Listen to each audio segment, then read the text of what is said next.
ज्ञानेश्वर महाराज की जय।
जेव्हा कीर्तन केली तेव्हा श्रोत्यांना सांगितलं होतं की मी सगळी कीर्तनं झाली की तुम्हाला अभंग म्हणून दाखवायला सांगणार.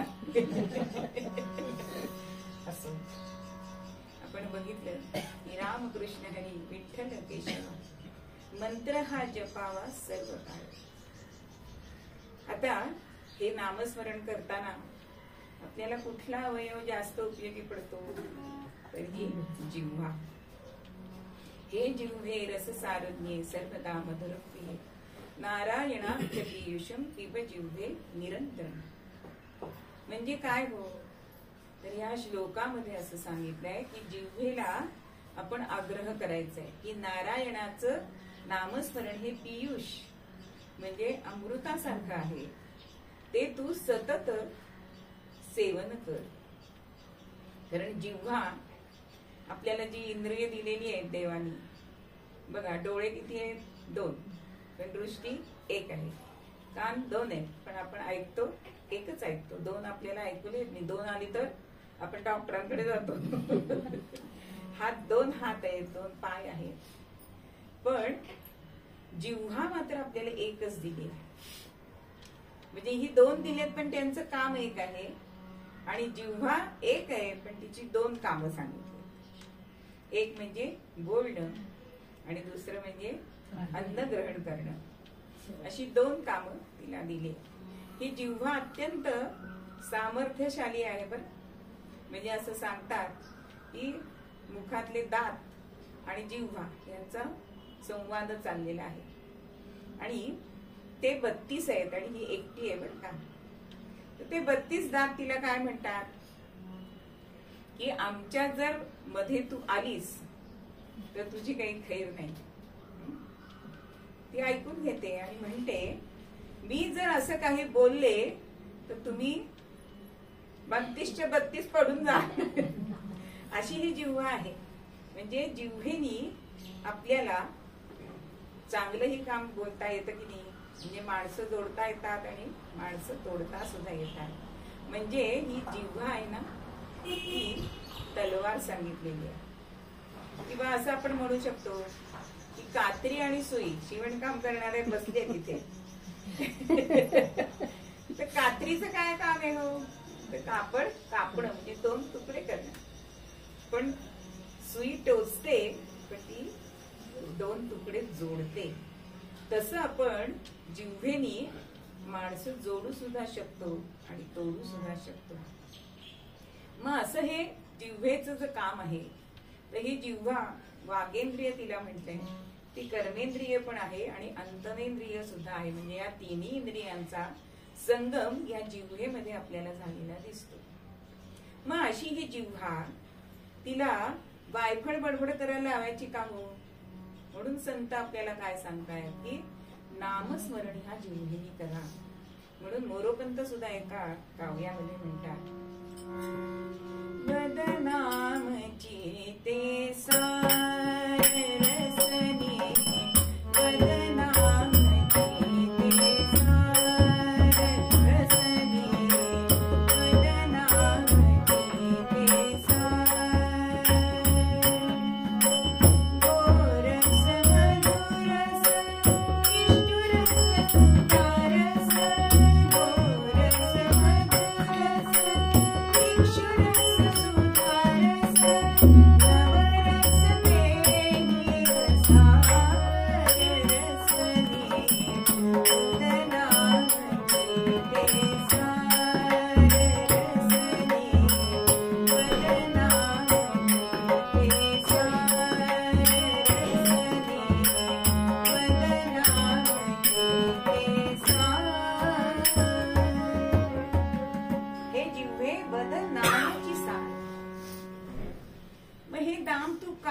सेवन कर. म्हणून तिला ते समजवत आहे की गोरस मधुरस इक्षुरस सुधारस नवरस तेही असा. म्हणजे इतके आपल्या व्यावहारिक जगामध्ये सुद्धा रस सांगितलेले आहेत. गोरस म्हणजे दूध, दूध सुद्धा या नामापेक्षा फिका आहे बरं.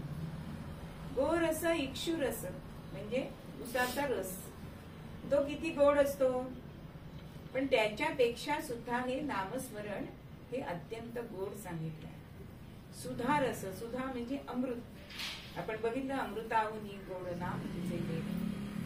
मग आणि सुधारस नावाचं पक्वान्न पण आहे बरं का. हल्ली ते कालबाह्य झालंय. पण पूर्वी पटकन स्त्री काय करायचे, कोणी पाहुणे आले की सुधारस करत असे. असा हा सुधारसापेक्षा सुद्धा हे नामस्मरण अत्यंत गोड आहे. गोरस मधुरस म्हणजे मध, मध सुद्धा गोड आहे. पण त्याच्यापेक्षा सुद्धा हे नामस्मरण जे आहे ते अत्यंत गोड सांगितले आहे. आणि नवरस तेही असा. नवरस म्हणजे आपल्याकडे 9 रस ह्याच्यामध्ये सांगितलेले आहेत की विभत्स आहे, शृंगार आहे, असे ते सगळे रस आहेत. त्या रसांपेक्षा सुद्धा हे नामस्मरण जे आहे ते अत्यंत गोड आहे. आणि म्हणून हे जिव्हे तू ह्या भगवंताचं नामस्मरण तू सतत करत आहे. कारण हरिनाम सार जिव्हा या नामात. सतत जर तुम्ही हरिनामस्मरण केलं तर तुम्हाला त्याचा लाभ होणार आहे. मंत्र हा जपावा सर्व काळ. मग सर्व काळ म्हणजे काय, तर समर्थ आपल्याला सांगतात नित्यनेम प्रातःकाळी, नित्यनेम प्रातःकाळी, माध्यान्ह काळी, सायंकाळी, सदा सेवावे नामस्मरणी, करीत जावे श्रीराम. नित्यनेम नामस्मरणी. नित्यनेम प्रातःकाळी. आपण पूर्वी उठलो की भूपाळ्या म्हणत असो. उठा उठा हो संत जन, की गव्हाचे बदाम गजमुख. उठा उठा हो प्रातःकाळी. पण हल्ली प्रातःकाळ नसतोच. त्यामुळे प्रातःकाळी नामस्मरण घ्यायचं म्हणजे गजर लावून उठावं लागतं. ते सुद्धा इच्छा असली तर. मग माध्यान्ह काळी. काही जण असं म्हणतात की तो काळ पितरांचा आहे, त्याच्यात जप करू नये. पण असं नामस्मरणाला हा दोष नाही. माध्यान्ह काळी, सायंकाळी नित्य नामस्मरण करा. बालपणी, तारुण्य काळी, कठीण काळी, वृद्धापकाळी, निद्रा काळी, अंतकाळी नामस्मरण करीत जावे. म्हणजे बालपणामध्ये कोणी हो नामस्मरण केलंय का, प्रल्हादाने केलंय, ध्रुव बाळाने केलंय. तारुणपणामध्ये, तारुण्यात कोणी केलंय नामस्मरण, की आमच्या मीराबाईंनी केलंय, पांडवांनी केलंय, तरुणपणामध्ये केलंय. आणि वृद्धापकाळी कोणी केलंय, तर आमच्या भीष्माचार्यांनी वृद्धापकाळामध्ये या भगवंताचं नामस्मरण केलं. निद्रा काळी, अंतकाळी.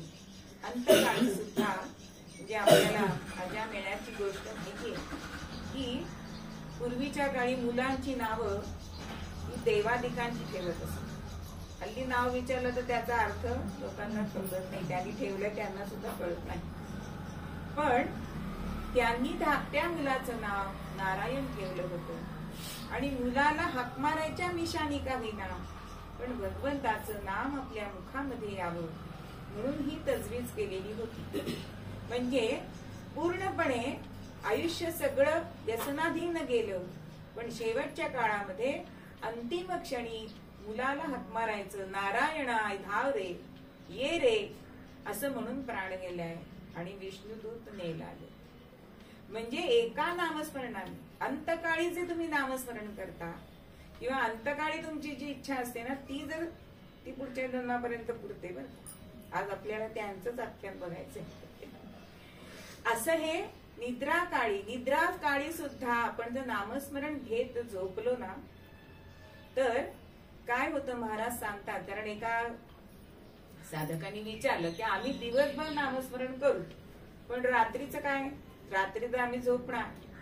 ज्ञानेश्वर माऊली म्हणते त्याप्रमाणे ज्ञानदेव मौन जपमाळ अंतरी धरोनी श्रीहरी जपे सदा. तुम्ही जर रात्र म्हणजे दिवसभर नामस्मरण केलं आणि रात्री झोपताना जर नामस्मरण करत झोपला तर तुमच्या रात्रीच्या झोपेच्या काळामध्ये प्रत्यक्ष श्रीहरी जपमाळ घेऊन तिथे उभा असतो. आणि त्याची सामक्षा येते कारण जाग झाल्यावर पुन्हा आपल्या मुखामध्ये नामस्मरण येतं. म्हणजे तुमच्या नामस्मरणामध्ये खंड पडत नाही.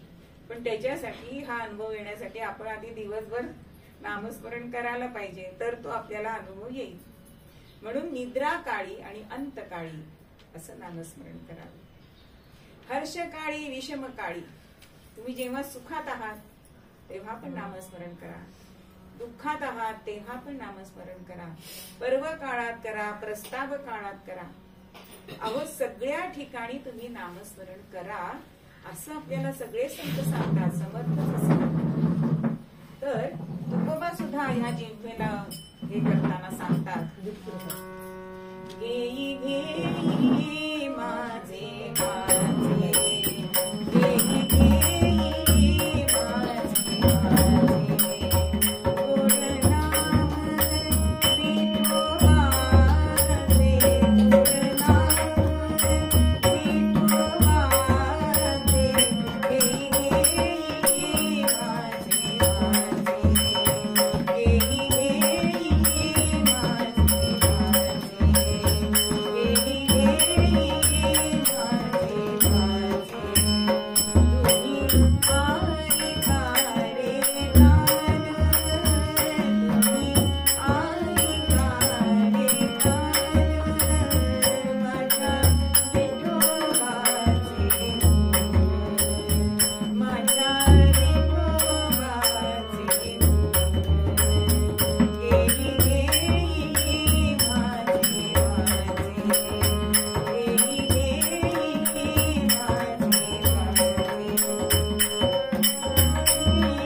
माझे, गोड नाम विठोबाचे, गोड नाम विठोबाचे,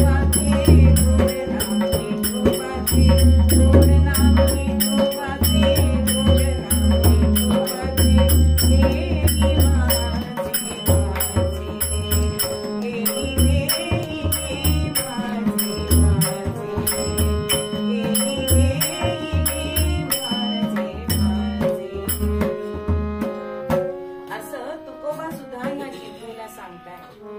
घेई घेई माझे आणि नुसतं मुखाने नाम घेऊ नकोस, तर हे कानांनो तुम्ही ते श्रवण सुद्धा करा. जसं नामस्मरण हे सर्व काळ करायला सांगितलंय, मग सर्व काळ नामस्मरण कोणी केलंय हो? तर जो कृष्णाचा सखा होता म्हणजे अर्जुन, तो सदा सर्व काळ नामस्मरण करत असे. एकदा गरुडाला असं वाटलं की हा अर्जुन एवढा भगवंताचा का बरं लाडका, वास्तविक पाहता मी लाडका असायला पाहिजे ना, कारण मी त्याला सगळीकडनं पाठीवरनं नेतो. अभिमान झालाय आणि अभिमान भगवंताला आवडत नाही. आणि एक दिवस गरुडाला सांगितलंय चल मला अर्जुनाकडे जायचंय, आणि अर्जुनाकडे भगवंताला गरुडाने नेलंय. भगवंतानी सांगितलं इथे दारात उभा राहायचंय तुला. आणि अर्जुन झोपलेला होता आणि पूर्वीच्या काळी पुरुषांचे केस लांब असत, तर ते तो स्नान करून ते वाळवण्यासाठी पूर्वी धुपवत असत केस. तर द्रौपदी ते केस त्याचे धुपवत होती आणि भगवंत आत गेलाय, सखा झोपलाय आणि द्रौपदीला तो सांगतोय की तू जा, आता मी त्याचे केस धुपवतो. आता दारात उभा असलेला गरुड मी एवढं आणलं त्याची सेवा करतोय, काही तो करत नाही याच्यासाठी, पण भगवंत त्याचे केस धुपवतोय. आणि थोड्या वेळाने असं झालं की भगवंतानी गरुडाला जवळ बोलवलंय की आता तुला हे काम करायचंय. आता अधिक पंचईत म्हणजे रागराग करायचा तो अर्जुनाचा करायचा होता, आणि आता भगवंतानी हेच काम सांगितलं आपल्याला. मनामध्ये चरफडतोय कारण भगवंतानी सांगितलंय मला एक अगदी इम्पॉर्टंट काम आठवलंय, तर तुला हे काम करायचे, अर्जुनाचे केस धुपवायचे. आणि भगवंताचं तर ऐकायला पाहिजे, म्हणून अगदी मनाविरुद्ध का होईना पण गरुड तिथे गेलाय आणि त्यांनी ते गमेल जे होतं ते हातात घेतलं आणि त्याचे केस धुपवायला सुरुवात केली. काही काळ गेलाय आणि त्याच्या असं लक्षात येतंय की ह्या दालनामध्ये जर काही कोणी नाहीये तर नामस्मरणाचा आवाज कुठून येतो. म्हणून त्यांनी नीट कान देऊन ऐकायला सुरुवात केली. तेव्हा त्याच्या असं लक्षात आलं की अर्जुनाच्या केसातनं सुद्धा नामस्मरण ऐकू येत आहे. त्याला ऐकायला काय आलं, कृष्ण कृष्ण जय कृष्ण कृष्ण जय कृष्ण कृष्ण जय कृष्ण कृष्ण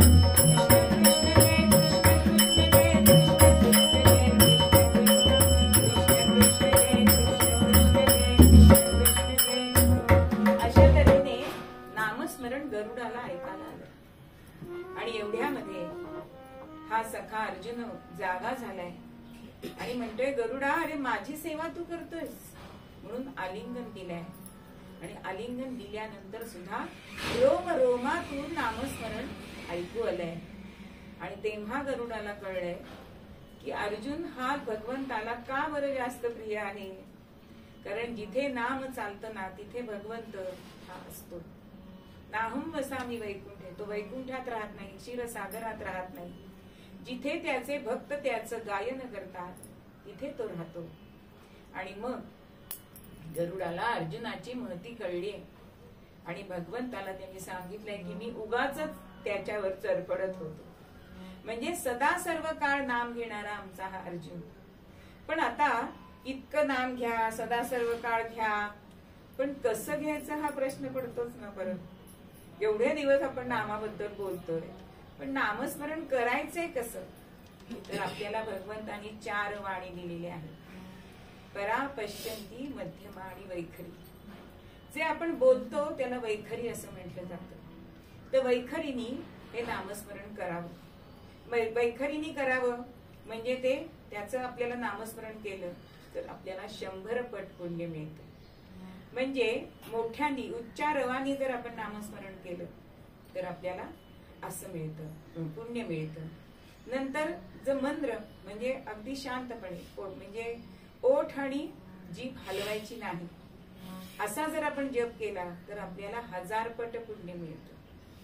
म्हणून कबीर असं म्हणतात, ओठ नहाले कंठ नहाले जिव्हा नव्हे ना, ओठ नहाले कंठ नहाले जिभ्यान घेना, राम हमारा जप करे, राम हमारा जप करे, हम बैठे आराम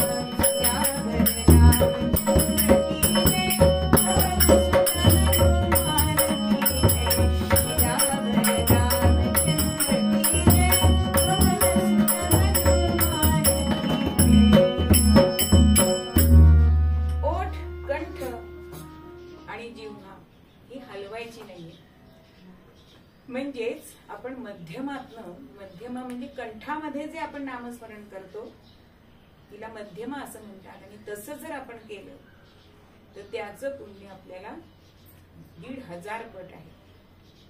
आणि ते हृदयस्थ नाम झालं की पश्यंती, हृदयाच्या इथून आपण जर नामस्मरण केलं, कारण हे सगळे संत हे हृदया म्हणजे कारण मुखाने नामस्मरण घेतल्यानंतर त्याची चढती कमान झाली की ते नामस्मरण मध्यमेमध्ये जातं, मध्यमाची चढती कमान झाली की ते पश्यंती मध्ये जातं, आणि मग ते परावाणीने आपण नामस्मरण घेतलं जातं.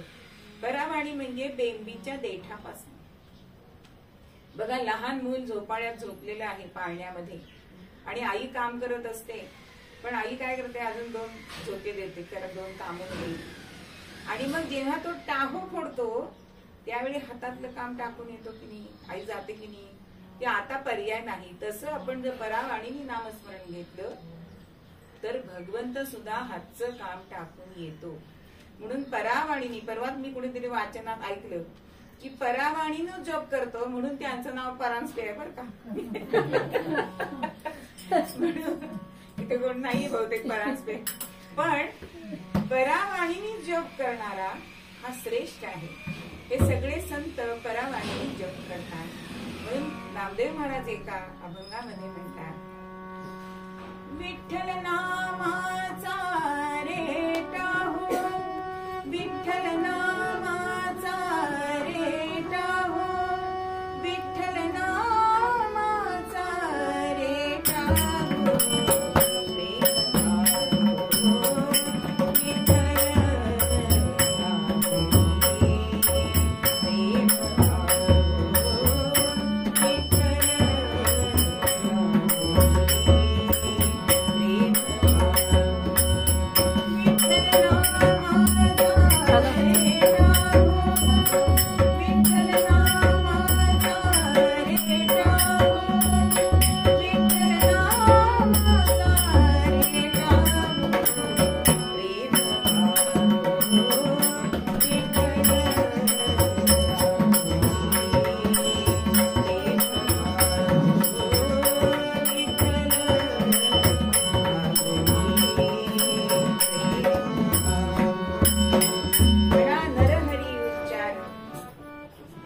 म्हणजे भगवंताचं नामस्मरण इतक्या मनापासून तुम्ही घ्या की भगवंताला येणं भाग पडलं पाहिजे.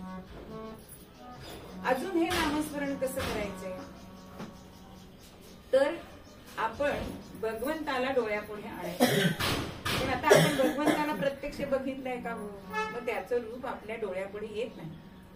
मग ज्या सद्गुरूंनी आपल्याला हे नामस्मरण दिलंय त्यांचं रूप जर आपण आपल्या डोळ्यापुढे आणलं तर आपलं नामस्मरण करताना एकचित्त होतं. म्हणजे सद्गुरूंपुढे बघताना सुद्धा त्यांच्या चरणापासून तिथेच आधी पहिली दृष्टी लावावी आणि मग वर वर जात त्यांच्या मुखकमलाकडे बघत हे असं नामस्मरण आपण करावं. नाम आणि नामी याच्यामध्ये भेद करायचा नाही. नामस्मरण हे इतकं श्रेष्ठ सांगितलेलं आहे की भगवंताचं सामर्थ्य या नामामध्ये सांगितलं. की बघा आपण सगळ्या गृहिणी दररोज पोळ्या करतो. उदाहरण सोपं देते म्हणजे मग लक्षात येतं की पोळ्या करतो तेव्हा आपण कशावर पोळ्या करतो, तव्यावरती करतो, भाजतो, तव्यावरती भाजतो. पण तव्यामध्ये सामर्थ्य आहे का? नुसता तवा ठेवला आणि त्याच्यावर आपण पोळी टाकली, अहो गॅस गेला तर ती पचत नाही पोळी, आपली चिडचिड होते. पोळ्या करताना जर गॅस गेला की आपली चिडचिड होते आणि तेव्हाच जातो गॅस. पण जसा नुसत्या तव्यामध्ये सामर्थ्य नाहीये पण त्याच्यामध्ये पोळी भाजण्याचं सामर्थ्य कशामुळे येतं तर अग्नीमुळे येतं. तसं नामामध्ये सामर्थ्य येतं ते भगवंतामुळे येतं. म्हणून नाम सुद्धा तितकंच सामर्थ्यवान आहे. किंबहुना नाम भगवंताच्या पेक्षा भगवंताचं नाम हे श्रेष्ठ सांगितलेलं आहे. आणि हे नाम हे काही बघत नाही, उच्च नीच काही बघत नाही. म्हणून नामदेव महाराज सुद्धा एका ठिकाणी म्हणतात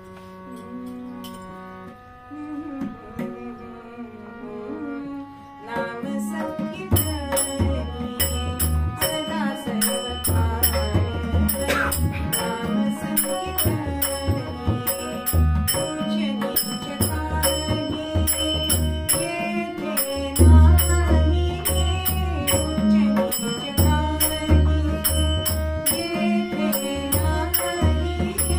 कंठीधरी नाम संकीर्तन, कंठीधरी नाम संकीर्तन उच्च नीच काही येथे नाही, उच्च नीच काही येथे नाही. निराकार तुम्ही नाम सर्वकार, अंगीकार तुम्ही नाम सर्वकार. करितो पुकार मागे पुढे, करितो पुकार मागे पुढे. कंठीधरा नाम संकीर्तन, कंठीधरा नाम संकीर्तन.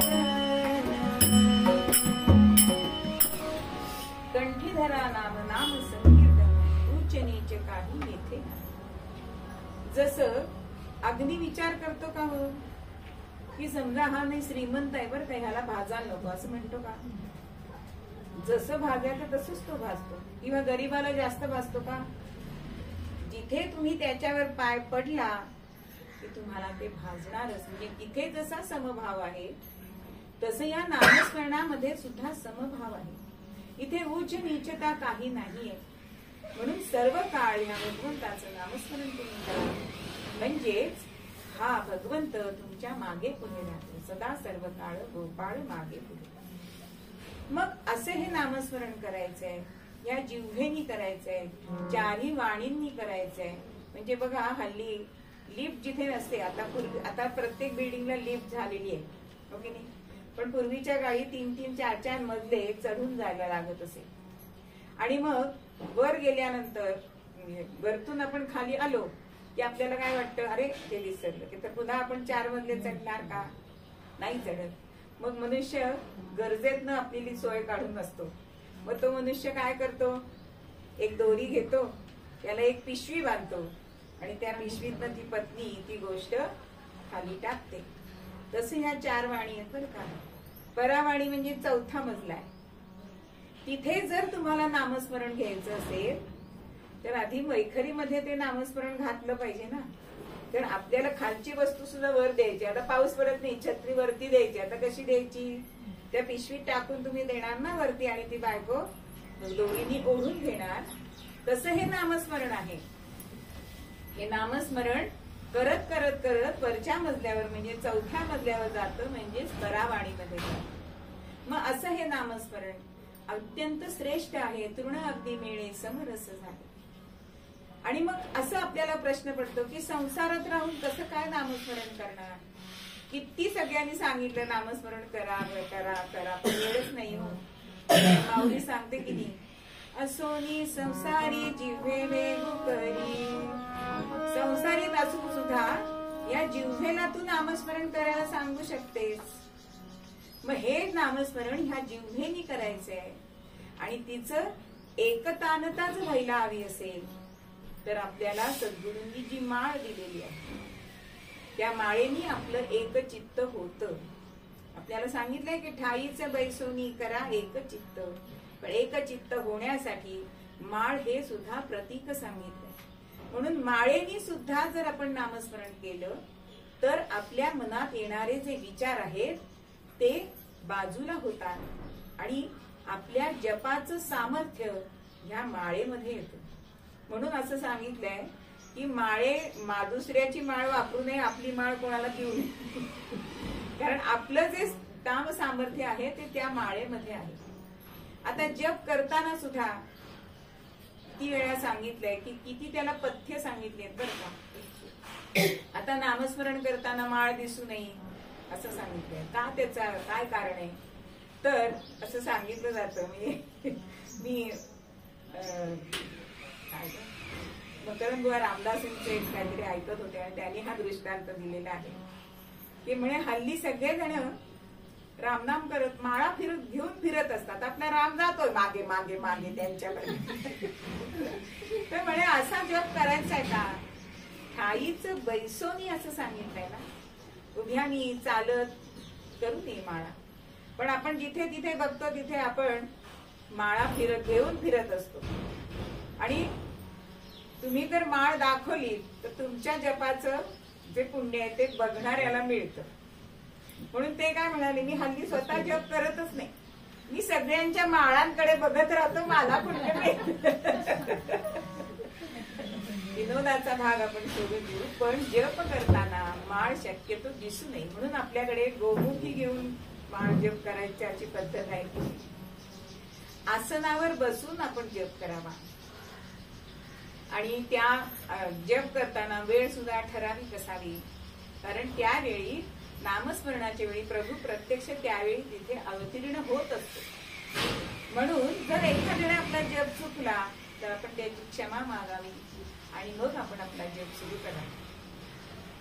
माळ भूमीला सुद्धा चिकटवू नये बरं का.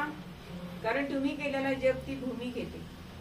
म्हणून जप करताना माळ ही अधांतरी. म्हणून महाराजांची सुद्धा कुबडी आहे की नाही, समर्थ सुद्धा कुबडी वापरत असत. आता ते आपल्याला शक्य नाही, पण शक्यतो आपण जमिनीला टेकू नये, कुणाला आपली माळ दाखवू नाही, आपली माळ जपाला दुसऱ्यांना देऊ नये. असे जपाचे सुद्धा अनेक नियम सांगितलेले आहेत. पण सदा सर्व काळ जप जेव्हा करतात ना, तेव्हा असं सांगितलंय की कुठलेही नियम त्याला लागू नाही. हे नियम कोणाला आहेत? ठराविक काळामध्ये जप करतायत त्यांनाच आहे. तर एकदा अशी गोष्ट घडली की पूर्वीच्या काळी प्रातर्विधी करण्यासाठी नदीवर जायला लागायचं आणि आमचे तुकोबा त्या विधीसाठी गेलेले होते. पण मुखानी पांडुरंग हरी वासुदेव हरी, पांडुरंग हरी वासुदेव हरी नामस्मरण चाललंय. आता येणारा एक मनुष्य म्हणतो, अरे तू क्या, तू करतोस काय आणि नामस्मरण काय करतो? पण सदा सर्व काळ जर तुम्ही नामस्मरण घेत असाल तर ह्याला दोष नाही. म्हणून सदा सर्व काळ. म्हणजे कोणी असं म्हणतं की आता आम्ही प्रवासात आहोत, प्रवासात मध्ये सुद्धा दोष नाही हे सांगितलंय आपल्या शास्त्रामध्ये.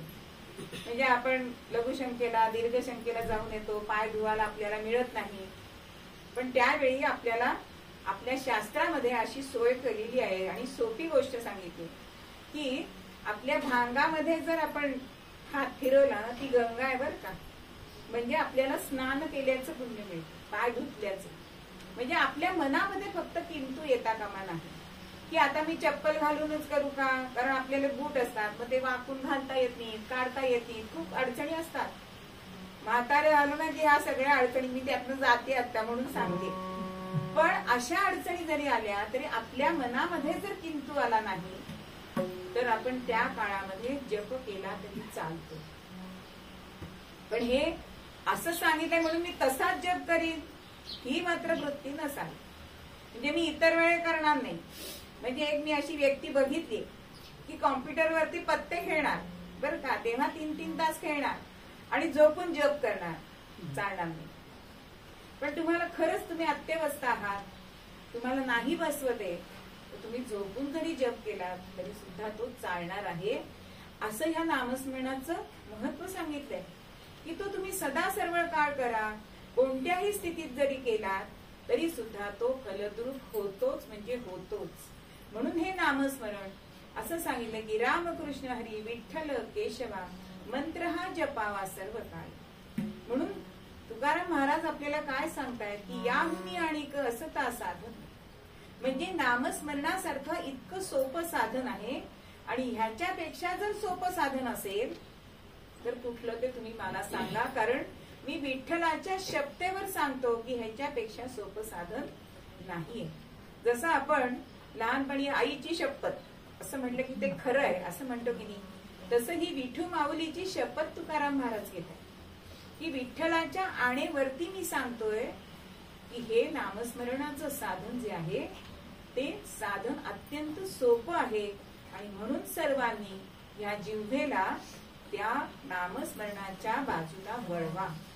कारण आपल्याला नरदेह जो प्राप्त झालाय त्या नरदेहाचं सार्थक जर आपल्याला करायचं असेल तर ह्या नामाशिवाय कलियुगामध्ये तरणोपाय नाही. आणि म्हणून मूळ पद्यामध्ये आपल्याला तुकोबा हेच सांगताय.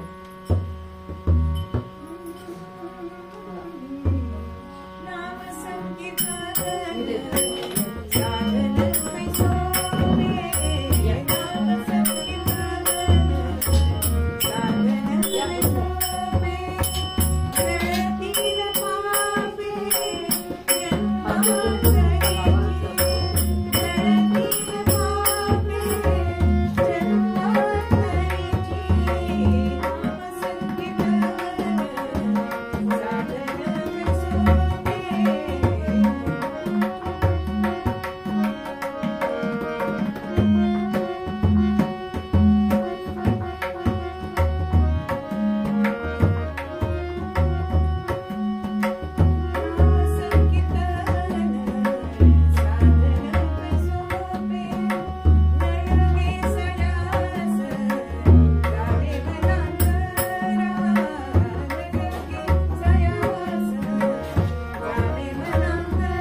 तुम्हाला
जन्माची पूर्वपीठिका अशी सांगितली जाते की मागच्या जन्मी ते एक मोठे योगी होते, अनेक त्यांचे शिष्य होते, उत्तम अधिकार होता आध्यात्मिक मध्ये, पण शेवटी मृत्यूशय्येवर पडले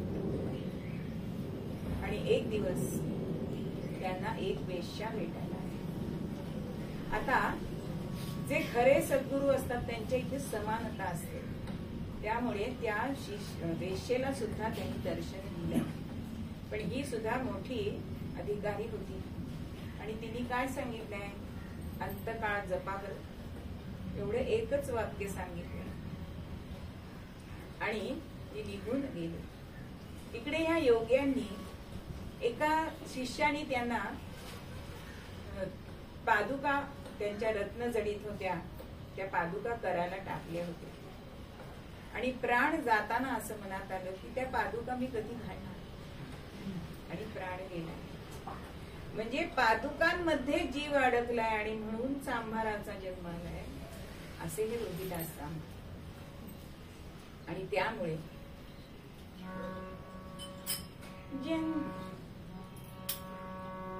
रोहिदास रोहिदासाचा जन्म झाला,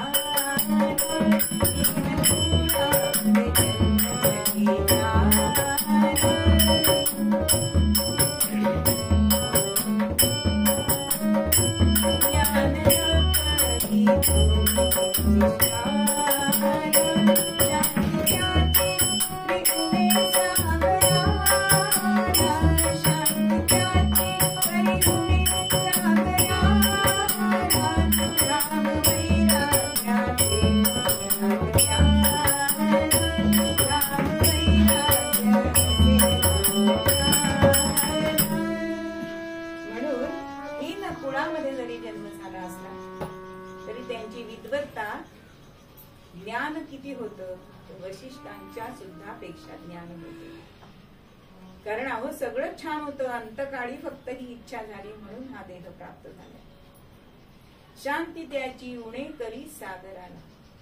बघा सागर कसा असतो, त्याला भरती आली ओहटी आली तरी तो आपली मर्यादा सोडत नाही. बघा शांती असं त्याला शांती म्हटलं की तो आपली मर्यादा सोडत नाही, कितीही भरती आली तरी. समुद्रामुळे कधी पूर आलाय असं आपल्याला आजपर्यंत ऐकायला मिळालेलं नाही. म्हणून हे वैराग्याचं धाम असणारे असे हे रोहिदास आंबा. मग ह्या जन्माला येऊन त्यांनी काय केलं म्हणून, रोहिदासाचा नित्य नेम, रोहिदासाचा नित्य नेम, सांग पूजे पुरुषोत्तम, करुणी उपकरणी उत्तमोत्तम, केली असे चामड्याची.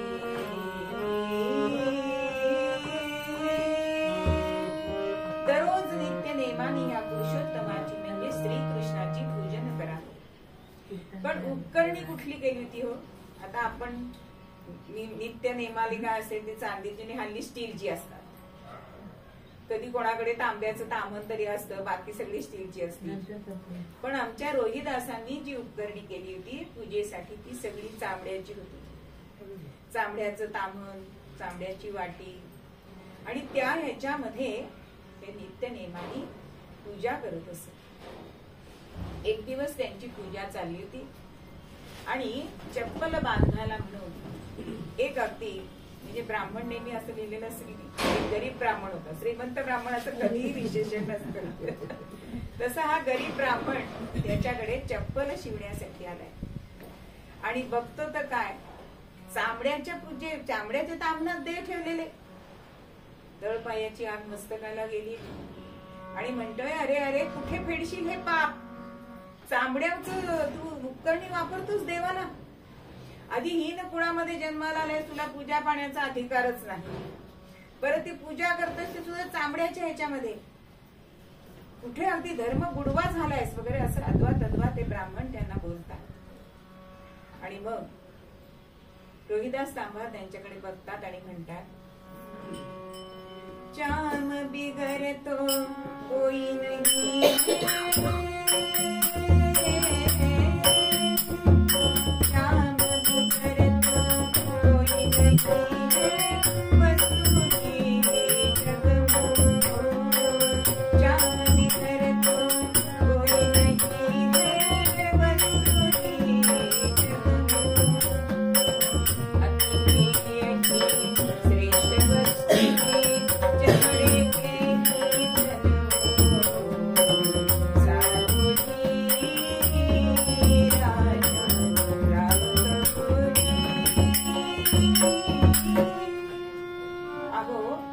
चामड्याशिवाय एक तरी वस्तू तुम्हाला दिसते का हो?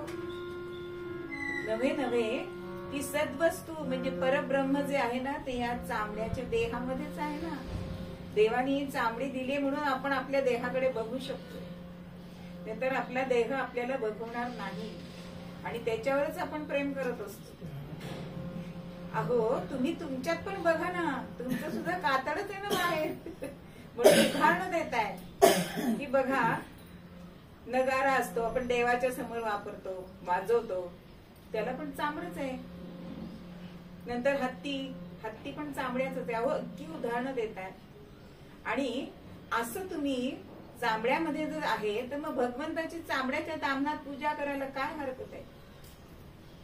पण तो ब्राह्मण काही मानेना आणि म्हणतोय की हे तुझं कर्म अत्यंत वाईट आहे.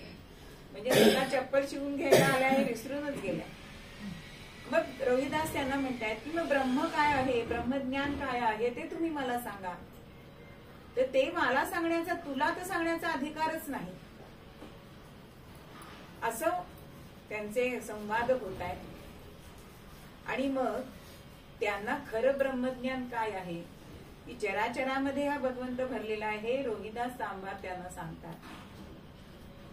तेव्हा ते विचारतात की नक्की ब्राह्मणाची व्याख्या तरी काय, असं रोहिदास त्या ब्राह्मणाला विचारतात. तेव्हा ते म्हणतायत गळ्यामध्ये जांभळ पाहिजे, गायीच्या खुरा एवढा घेरा असून त्याला शिखा पाहिजे.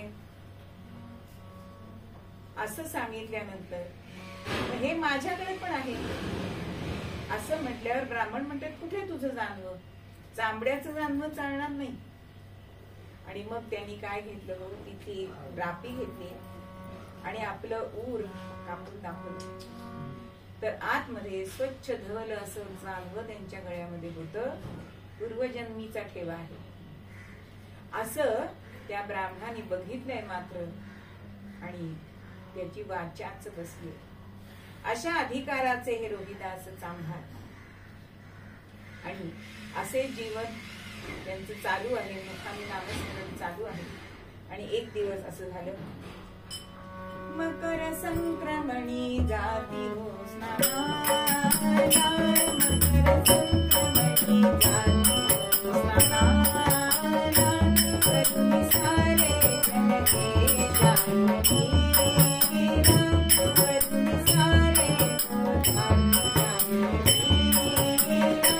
दया वेणी हा भक्त रोहिदास, दया वेणी भक्तान रोहिदास, वसुनी सांगी हो चरण समुदास, वसुनी सांगी हो चरण समुदास. मकर संक्रमणाचे दिवस आले आणि त्यावेळी पर्व काळ आलाय आणि सगळे जण गंगा स्नानाला म्हणून निघाले. आता गंगा स्नानाला आपल्याला जाता येत नाही, मग आपण काय करू शकतो असा विचार रोहिदासांनी केलाय. आणि त्या लोकांच्या पायवाटेवरती ते आपलं छोटं दुकान थाटून बसले की जे चालत जाणार आहेत त्यांच्या कुठे चपलेचा अंगठा तुटला, कुठे चपलेचं सोड निघाले, तर आपण त्यांना विना मूल्य की आपण त्यांची सेवा करूया, की आपल्याला स्नान नाही ना करायला मिळते म्हणून ते त्या रस्त्यावरती बसले. आणि असं सगळं त्यांचं काम चालू आहे. पण इतर चांभार आले की तू घरादारावर तुळशीपत्र ठेवलेस, पण आमचं काय, तू असं फुकट करतोस म्हणून गिऱ्हाईक आमच्याकडे येत नाही. तेव्हा ते म्हणतायत अहो हे चांबडं प्राणी पक्षी सुद्धा आपल्यापेक्षा श्रेष्ठ आहेत. का बरं, ते आपल्याला सगळं त्यांचं चामडं देतात की नाही, पण आपणच मानव असे आहोत की आपण दुसऱ्यावर उपकार करत नाही. मग ह्या निमित्ताने जर आपला उपकार होत असेल तर आपण का बरं करायचा नाही, असे हे संवाद चालले. आणि इतक्यामध्ये एक ब्राह्मण त्या रस्त्याने जातोय आणि रोहिदास फुकट काम करून देतोय म्हणून तिथे आलो. आणि ते रोहिदासाला सांगतायत मी गंगा स्नानासारख्या पवित्र कार्याला जातोय, तर तू मला नवीन जोडा दे. ते म्हणतात की ऋण काढून सण करायचं हे आमच्या नारायणाला पटत नाही. मी तुम्हाला तुमचाच जोडा अगदी नवीन सारखा करून देतो, पण मी तुम्हाला नवीन जोडा देत नाही, देऊ शकत नाही, कारण माझ्याकडे तेवढं नाहीच आहे. पण तो ब्राह्मण हटून बसला आणि शेवटी तो त्याची चप्पल शिवून दिली. आणि हा रोहिदास काय म्हणतोय की तुम्ही गंगा स्नानाला जाताय ना, तर माझ्या एक शिवराई म्हणजे अगदी लहानात लहान पैसा तो माझ्या गंगा मातेला द्या, तिथे समर्पण करा. तर आता ते म्हणतात की अरे काय या पैशाची किंमत, त्या गंगेमध्ये कितीतरी लोक रत्न वगैरे अशी सुद्धा दान करणारी आहेत, तुझी शिवराई. आणि बरं नुसती शिवराई देत नाहीत रोहिदास, आणि म्हणतात की जो माता मला प्रसाद देईल ना तो प्रसाद तुम्ही मला घेऊन ये. आता झालं तो कसा तरी आपल्या एका चंचीमध्ये ठेवलाय तो पैसा आणि हा ब्राह्मण गंगा स्नानाला गेलाय. आता गंगा स्नानाला गेलाय, सगळं स्नान दान सगळं झालंय आणि आता उद्या निघायचं म्हणून त्या गंगेच्या काठावरती बसलाय आणि तंबाखू काढायचं निमित्त झालं आणि ती चंची उघडली आणि ती शिवराई दिसली. आता शिवराई दिसली आणि मग आठवण झाली की रोहिदासांनी गंगेला द्यायला सांगितली. विसरूनच गेलेला होता, कारण अगदी नगण्य अशी भेट होती ना. आणि मग ती शिवराई घेतली आणि अगदी तुच्छतेने ती गंगा नदीच्या पात्रामध्ये टाकली, लांबूनच. समर्पण भाव वगैरे काही नाही. पण नवल असं झालं की गंगा पात्रातनं 2 हात वर आले आणि ते नाणं झेललाय बरं गंगामयीने. आता हा बघतच राहिला, काय नक्की काय होतंय की माझ्या डोळ्यापुढे काही वेगळं दिसतंय म्हणून डोळे चोळू लागलाय आणि बघतोय, पण खरोखरच हात वर आलेत आणि ती शिवराई झेलली. आणि एका हातातलं कंकण काढून त्या ब्राह्मणापुढे गंगामय्या करते आणि माझ्या रोहिदास बाळाला ही माझी भेट तू दे. आता असं म्हटल्यानंतर ह्या ब्राह्मणाला वाटलं हे काही रोहिदासासाठी नाही, मी एवढा विद्वान ब्राह्मण आणि मी हा शिवराईस पैसा टाकला म्हणून हे कंकण मलाच गंगामय्याने दिला. आता ते कंकण घेतलंय. पृथ्वी मुलाचे कंकण, पृथ्वी मुलाचे कंकण घेऊन आला ब्राह्मण. आता ते ब्राह्मण घेऊन आलाय, पण आता रोहिदासासन कळवून जाय दुसऱ्या वाटेने. आता रोहिदासाला हे कळू नये म्हणून या ब्राह्मणाने दुसरा रस्ता धरलाय की हा भेटला तर विचारणार. पण बघा, आपण जे करायला जातो ना त्याच्या विरुद्ध होतं. तर रोहिदास त्याच रस्त्यावरती एका शेतकऱ्याच्याकडे मोठ शिवाला आलेले आणि त्यांनी त्या ब्राह्मणाला बघितलंय आणि म्हणाले, आलात का तुम्ही गंगा स्नान करून? माझ्या आईने काही मला प्रसाद दिलाय का? छे म्हणे, अरे ते मी साधं पाणी, ते काय प्रसाद देणार?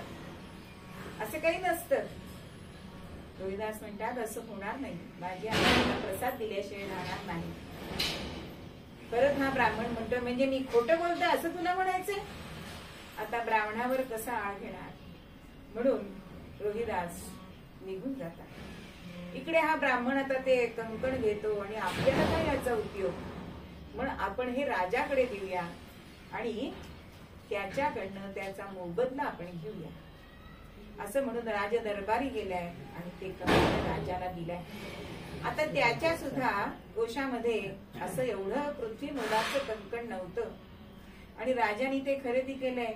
पुरुषांना काही समजत नाही बरं का, पुरुष घेतात देतात बायकोला आणि त्यांनी त्या राणीला दिलं.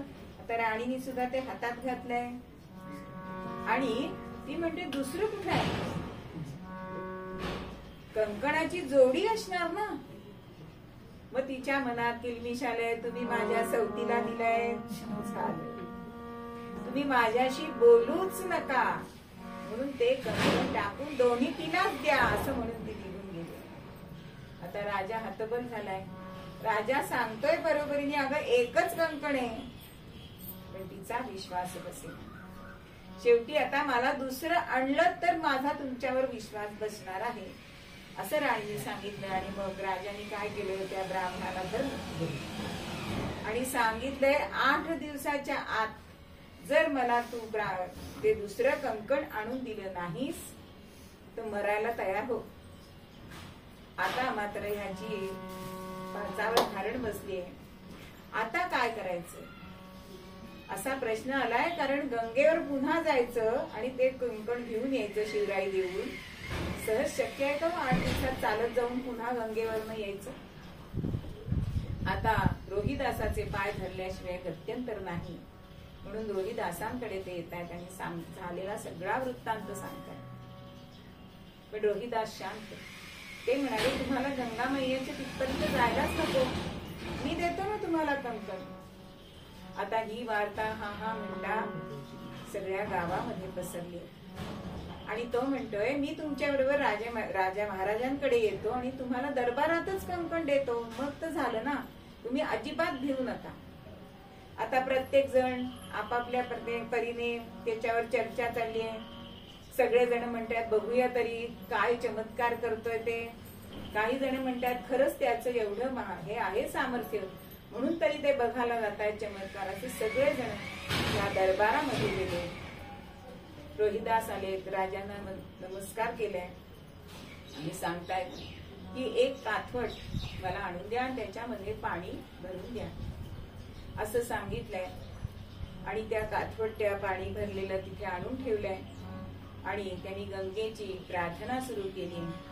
जय गंगे भागीरथी, जय गंगे भागीरथी, हर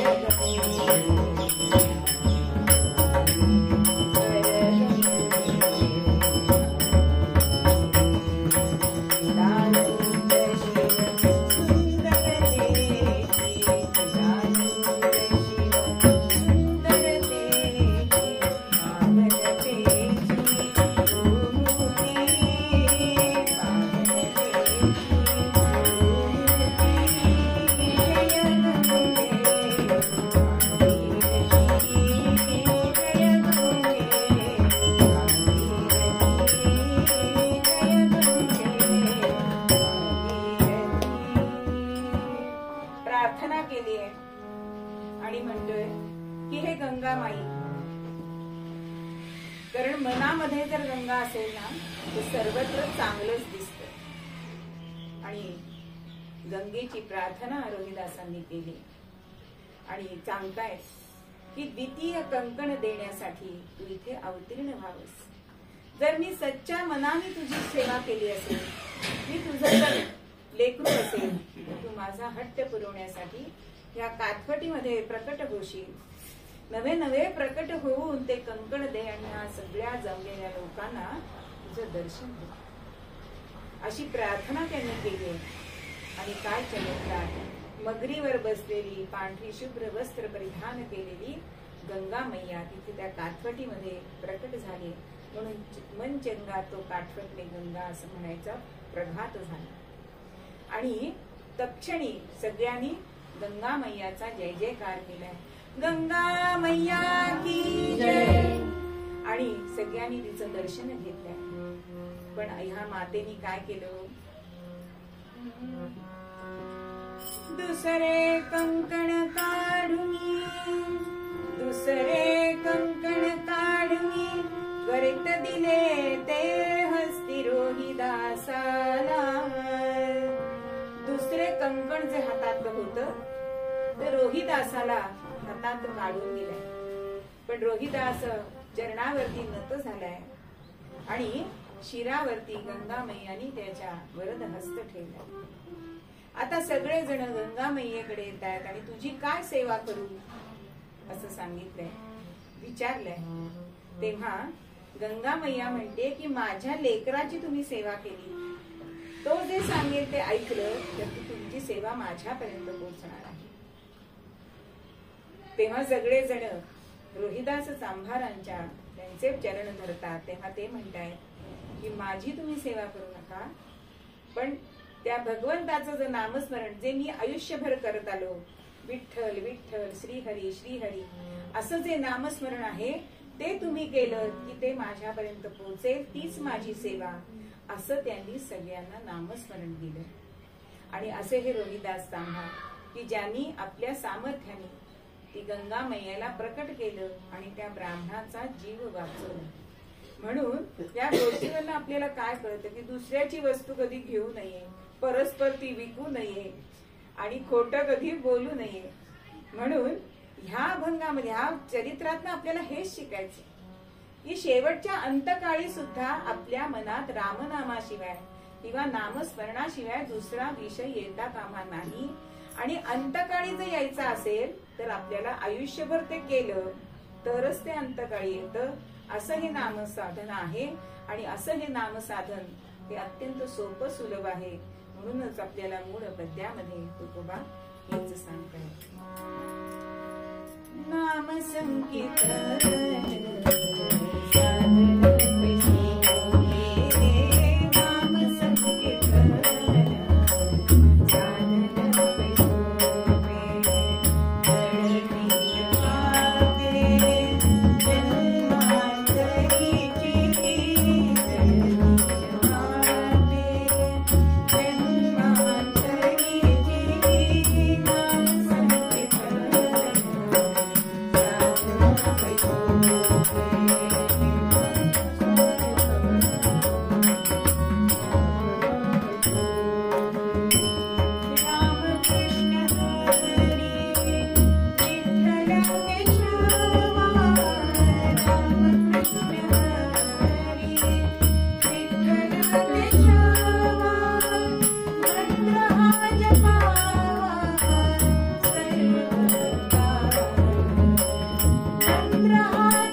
ज्ञान देवा